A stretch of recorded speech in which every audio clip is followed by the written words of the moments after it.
Perhaps the biggest addition to this cast, however, is Imelda Staunton as Dolores Jane Umbridge, who is the new Defense Against the Dark Arts teacher at Hogwarts, and basically she's also a Ministry of Magic employee, so she's right beside Fudge in that she refuses to believe or conform to the idea that Voldemort has returned, and basically she makes Harry's life a living hell at Hogwarts. She does a little more of it in the book, but you still get that in the film, and Imelda Staunton is perfect as his character. She is just so great as his character, and I mean, this is easily one of my most hated characters from the books and the film as a result of her performance. However, despite that, you still, when the character's not on the screen, you want to see her on the screen because Imelda Staunton does such a great job playing her. She really is a great character, and you just love to hate her. So whenever she's not on screen, you kind of miss her. She's easily one of the most despicable human beings out there, and the sad thing about it is there actually are people like that out in this world. This film brings about a lot of interesting new subplots, one of which is the subject of occlumency, which is basically learning to block your mind or conceal your mind from being invaded. Basically, you have Snape, Severus Snape, Harry's least favorite teacher at Hogwarts, teaching Harry how to conceal his mind from Voldemort. And those scenes are just some of the most intense scenes in the entire series. They're so well done. Alan Rickman is once again excellent as Severus Snape. He really does a great job in this film. And part of the intensity comes from the fact that you can tell that these two really hate each other. And you obviously learn a little bit more about why Snape has such a grudge against Harry. Now, one of the many reasons that the book Order of the Phoenix for a long time was my favorite Harry Potter book, and might still be, I haven't read it in a long time, was because the character of Neville Longbottom gets a lot more to do in that particular book and in this film as a result. And Matthew Lewis plays him once again, and what's so great about his character, you really start to see how Neville starts to grow as a leader, kind of as a hero. You see him really blossom away from the shy, nerdy geek that he used to be, and you really kind of see him come into his own and starting to become a man. And it's such a satisfying thing to see that happen to this character. And as a result of that, Neville, as a result of this book, I think Neville has always been one of my favorite characters since I read Order of the Phoenix. And once again, they overall do that justice in the film. And you also learn that Bellatrix tortured his parents into insanity, and that just makes you root for him even more and hate Bellatrix even more. Though, like I said, I can't help but like Bellatrix a little. Man, I feel terrible. One of the other things that made the book my favorite book, and that makes me really love this film, is the whole idea behind Dumbledore's army, which is basically an army formed to fight Umbridge, and not so much Umbridge, but to fight an even bigger foe than her, which in this case is the Ministry of Magic. And I don't know if any of you have ever read or seen One Flew Over the Cuckoo's Nest starring Jack Nicholson, but ever since I read that book, I was really it actually made me make that connection to this film, and that you basically have these people who are rebelling against a corrupt authority. And I just love that plot, and I love the plot of these kids really standing up for themselves and doing what they know is right, and not confining to what the adults tell them to do just because they're grown-ups. I'm going to talk about 3 scenes of the film that really stand out for me. One of which is Harry's first detention with Umbridge. That scene is just so perfectly adapted from the book to this film. And that's the scene where you really first see how awful of a person Umbridge truly is, and just the way Harry looks at her when basically the quill he's writing with is cutting into his skin. He has to write out, "I must not tell lies," and it's spelling that in his skin basically, and it's leaving a permanent mark etched in his skin. And the way Daniel Radcliffe, and I say Daniel Radcliffe because he's the actor, the way he looks at Umbridge, at Imelda Staunton, and the way she just smiles back at him all gingerly and stuff, it's just so perfect, and it's easily one of the most intense and most frightening scenes in the series. And all it is a detention. And I just find that so hilarious, but the scene is so well acted and so well done. The death of Sirius in this film is just so well done. The film, I remember being really anxious to see how they would do that on film. That was easily one of the most heartbreaking scenes in the entire book. Up to that point, it definitely was. It really affected me. I don't know if I cried when I first read it, but I very well might have. But they do a great job of it in the film.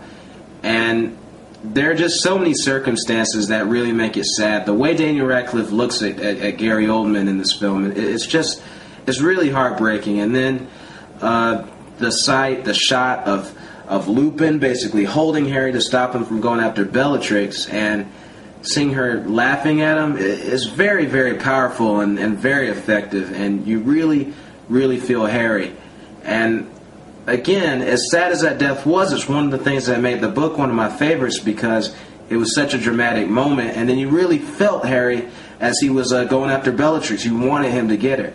Another scene in this film that I'm talking about is the classic battle at the Ministry near the end between Dumbledore and Voldemort. It's easily one of my favorite duel scenes in really any film. I absolutely love this scene, and it's one of those scenes that really helps Order of the Phoenix transcend beyond being just a Harry Potter movie and a really great film as well.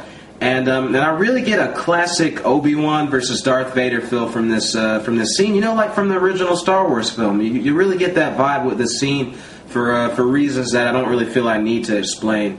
And I love how Dumbledore just nonchalantly comes in there all like, "You were foolish to come here tonight, Tom. The Auras are on their way." And then Voldemort's all like, "By which time I shall be gone, and you shall be dead."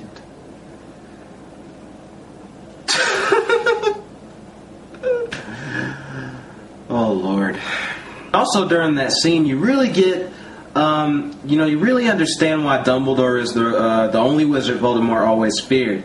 Because Dumbledore just comes in there, he's obviously not even close to being scared of Voldemort, and Voldemort, you just see his face when Dumbledore comes. He goes from smiling, he's like, "Oh crap." Yeah, but it's so great. I just love how the minute Voldemort sees Dumbledore, his whole facial expression, his whole attitude just changes. Yeah, but anyway, that scene is just so well done. It's so well adapted to film, and it easily boasts some of the best special effects we have seen in this entire series, and it's so well done. Now, the last scene I'm going to talk about that really just has such a strong effect on me is the scene where Harry gets possessed by Voldemort. And it's just so powerful. It's so heart-wrenching and then uplifting at the same time, because the way Harry manages to get Voldemort out of his body is such a cheering moment. What I mean is, it's such a moment that it's one of those moments that makes you want to go, yeah, go Harry. I love Harry Potter, and yeah, that scene is just so well done. You really see how much Dumbledore cares for Harry in that scene, because Michael Gambon tells him, one of my favorite lines is, "Harry, it isn't how you are like, it's how you are not." And it's like he's telling him that because of the connection between the two of them. And it's just so powerful, and it nearly makes me tear up every time I watch it. The score for this film is composed by Nicholas Hooper, who also does the score for Half-Blood Prince later. I didn't talk about Patrick Doyle in my Goblet of Fire review. He scored Goblet of Fire, and I really like his score a lot, but it didn't, it was missing something that John Williams' score had for me. And to me, Nicholas Hooper kind of recaptures that a little bit. I actually, as much as I love the Goblet of Fire score, I think I prefer the score for Order of the Phoenix. John Williams is still the man. He's still the best in my opinion, but that's not to say that this isn't a great score. I'd be foolish to say that this was a bad score, because it's really not. It's really well done. Now, there are flaws in this film. There are some issues I have with this film, and one of them is the fact that, now I feel this film is really well paced, and one of my criticisms of Goblet of Fire was that it felt a little too choppy and a little too fast. This film overall feels very well paced for me, even though it's based on the longest book and it's the shortest film. It actually feels, I think it's paced a lot better than Goblet of Fire. However, my issue with this film, one of my issues is that near the end with the whole Ministry of Magic battle and stuff, leading up to the battle between Harry and Dumbledore and Voldemort, or Sirius's death, it feels a little rushed. You know, it was a lot longer in the book. They went through different rooms. You know, they were hiding, you know, under tables and stuff, and trying to attack the Death Eaters. Here it's just kind of one big quick chase throughout the Hall of Prophecy. That's not really a big complaint, just a kind of a little nitpick there, but it's still done well. My only other real problem with this film is some of the CGI.